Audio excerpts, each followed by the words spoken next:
My sister died during postpartum and I'm a complete wreck. My 28-year-old sister gave birth to her first daughter 2 weeks ago.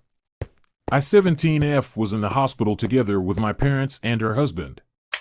The birth went pretty smooth, although she was screaming so loud.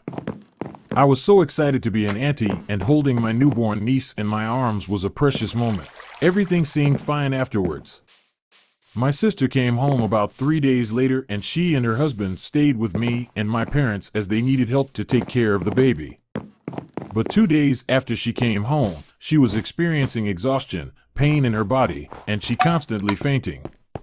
She kept insisting that she was fine, but our mother said that fainting is not fine and brought her back to the hospital, where they discovered an infection or internal bleeding or both somewhere in her body, and they were unable to treat it in time despite giving her mounds of antibiotics before she passed away 2 days later. A week has passed since, and 3 days since the funeral. I can't stop crying and thinking that if the doctors had noticed that something was wrong, my sister could still be alive. I loved my sister to death. She was my role model growing up. Now I lost her forever and only have my niece, who is completely unaware of what's going on. I'm sad and angry and upset, and I miss my big sister so freaking much. I can't talk about this with my friends, and she was my only sibling.